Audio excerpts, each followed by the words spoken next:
Insurance claim.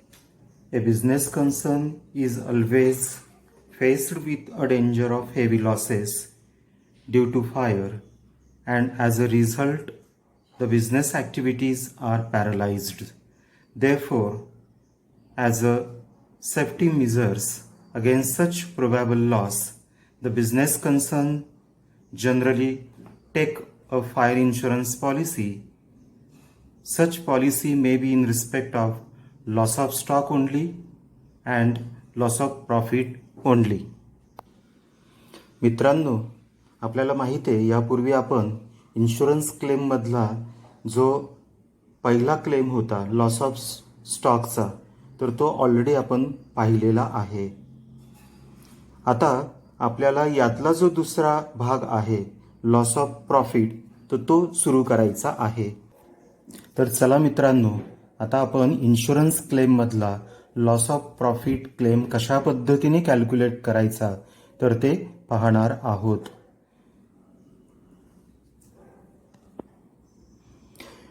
Due to the fire activities of the business are paralyzed and the sales of the business are affected.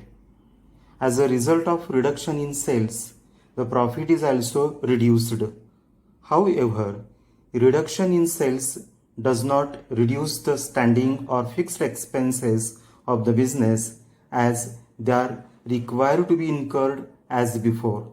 Therefore, a business concern takes a loss of profit policy which covers the risk against such losses. मित्रांनो, आपल्याला माहिती आहे की व्यवसायामध्ये जर आगीसारखी एखादी भयानक घटना घडली तर संपूर्ण व्यवसाय उद्ध्वस्त होत असतो. आणि त्याचा महत्त्वाचा परिणाम काय होतो तर आपली विक्री थांबते आणि विक्रीवरती जो आपल्याला रेग्युलर नफा मिळणार असतो तो नफा मिळत नाही. आणि मग या नफ्याचं जे काही झालेलं नुकसान आहे ते आपल्याला भरून मिळावं यासाठी आपल्याला इन्शुरन्स कंपनीकडनं लॉस ऑफ प्रॉफिट पॉलिसी घेता येते. परंतु मित्रांनो, तिथे एक अट अशी आहे, but to compensate such loss of profit insurance company issues a cover, but before claiming the loss of profit there is a condition that you should have policy for the loss of stock and you have claimed for loss of stock. मित्रांनो, इथे एक अट मात्र आहे की आपल्याला अशा प्रकारची पॉलिसी घेता येते, परंतु त्यासाठी मात्र तुम्ही अगोदर लॉस ऑफ स्टॉकची पॉलिसी घेतलेली असली पाहिजे आणि लॉस ऑफ स्टॉकचा क्लेम सुद्धा इन्शुरन्स कंपनीला दाखल केलेला असला पाहिजे, तरच आपल्याला लॉस ऑफ प्रॉफिट पॉलिसी घेता येते आणि त्याचा क्लेम कॅल्क्युलेट करता येतो. Before understanding the steps of calculation of claim of loss of profit, we understand the following important terms which are involved in this policy. तर मित्रांनो, चला आता आपण महत्त्वाच्या ज्या काही insurance claim loss of profit calculate करताना आपल्याला वारंवार विचारात घ्याव्या लागणार आहेत, तर त्या इम्पॉर्टंट ज्या काही टर्म्स आहे त्यांचा प्रथम आपण अर्थ बघूया. तर त्यातली जी पहिली टर्म वारंवार आपल्याला विचारात घ्यावी लागते ती म्हणजे ग्रॉस प्रॉफिट. मित्रांनो, यापूर्वी बघा आपण gross profit loss of stock मेथडमध्ये कसा कॅल्क्युलेट करत होतो हे पाहिलंय.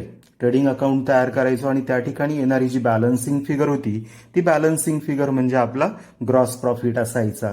परंतु या ठिकाणी मात्र आपला ग्रॉस प्रॉफिट हा आपल्याला ट्रेडिंग अकाउंट तयार करून शोधता येत नाही. किंवा मित्र असं म्हणेल की लॉस ऑफ प्रॉफिट पॉलिसीमध्ये कोणत्याच प्रकारचं अकाउंट आपल्याला तयार करायचं नाहीये. मग हा जीपी कसा शोधायचा, तर हा जीपी शोधण्यासाठी मुलांनो तुम्ही हे जे काही मी आता सूत्र तुम्हाला लिहून देतोय तर हे लर्न करा. Net profit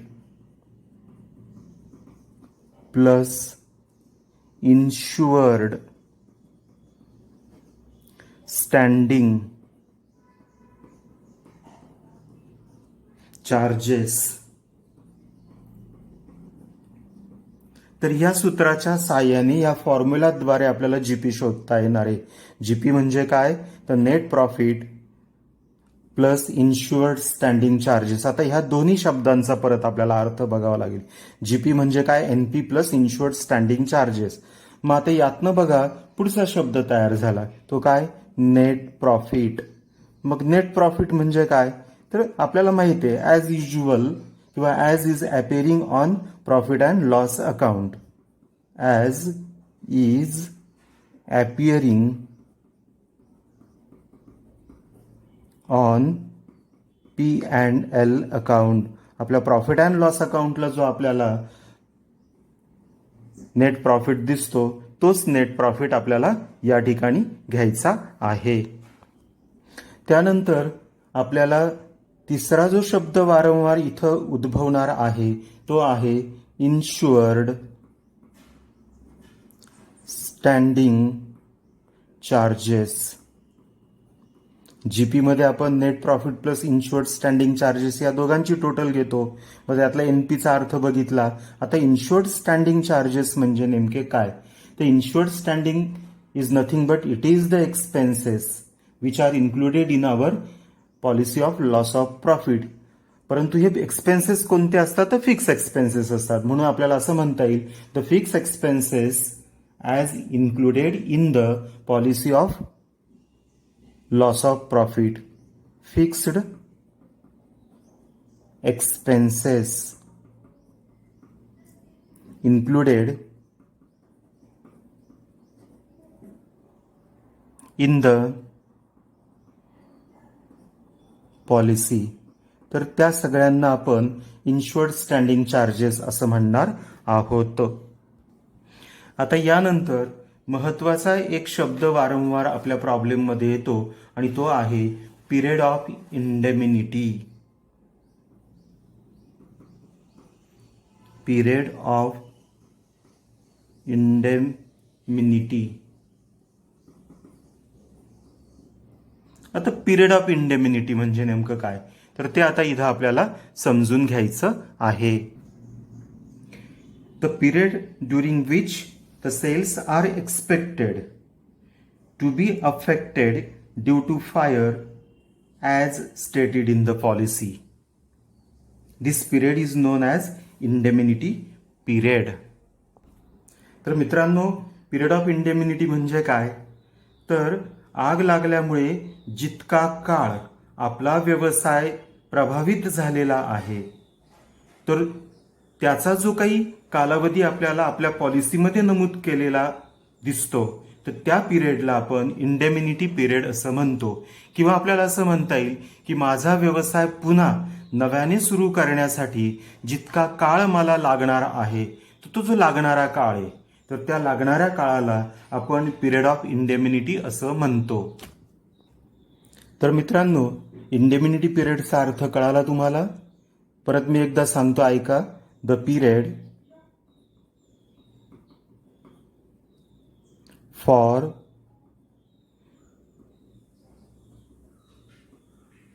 resuming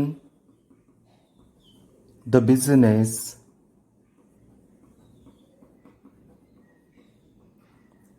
as usual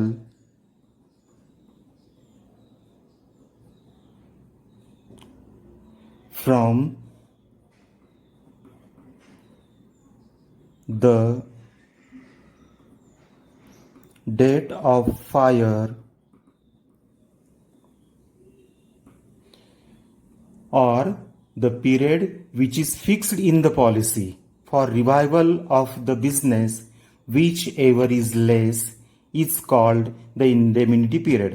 म्हणजेच काय मित्रांनो, तर माझा व्यवसाय पुन्हा पूर्ववत सुरू करण्यासाठी, आग लागल्यापासून तर तो व्यवसाय सुरू करण्यासाठी जो काही मला वेळ लागणार आहे तो वेळ, किंवा पॉलिसीमध्ये जो काही वेळ दिला असेल त्यांनी मला, तर तो वेळ, या दोघांपैकी जो कमी असेल तो.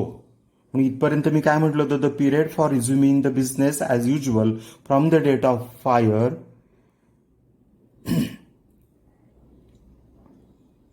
or the period which is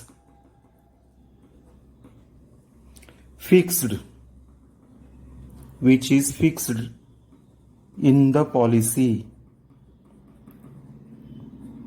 for revival of the business, whichever is less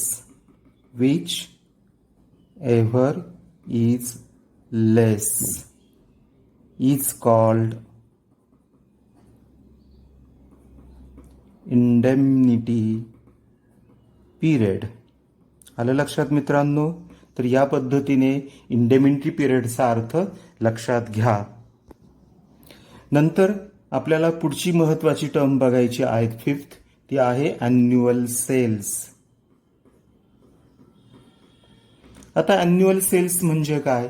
तर sales during the year immediately preceding the date of fire is called annual sales. म्हणजे आग लागली त्याच्या अगोदर जे काही आपलं वर्ष संपलेलं असेल तर त्या वर्षाचा जो सेल्स असेल त्याला अॅन्युअल सेल्स असं म्हणायचं.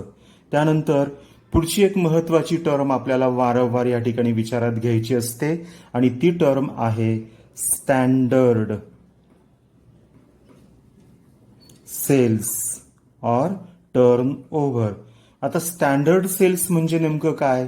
तर sales during the 12 months ended on the date of fire is called standard sales. याचा अर्थ काय? आग लागली त्या तारखेला संपलेल्या 12 महिन्यांमधला जो सेल्स असतो त्या सेल्सला आपण स्टँडर्ड सेल्स असं नाव देतो. आलं लक्षात? मित्रांनो, लॉस ऑफ प्रॉफिट पॉलिसीचा इन्शुरन्स क्लेम कॅल्क्युलेट करत असताना आपल्याला जे वारंवार महत्वाचे शब्द या ठिकाणी लागणार आहेत तर ते आपण या भागामध्ये अगोदर बघितले. यामध्ये पहिला शब्द आपल्याला जो वारंवार उपयोगात येणार आहे तो म्हणजे ग्रॉस प्रॉफिट. मग ग्रॉस प्रॉफिट कशाला म्हणायचं? तर net profit plus insured standing charges या दोघांची जी टोटल असेल त्याला ग्रॉस प्रॉफिट असं म्हणायचं. मग नेट प्रॉफिट म्हणजे काय? मग तर नेट प्रॉफिट म्हणजे आपल्याला जो काही प्रॉफिट अँड लॉस अकाउंटला त्यांनी जो काही प्रॉफिट दाखवलेला असतो तर तो या ठिकाणी नेट प्रॉफिट म्हणून घ्यायचा असतो. त्यानंतर इन्शुअर्ड स्टँडिंग चार्जेस म्हणजे काय?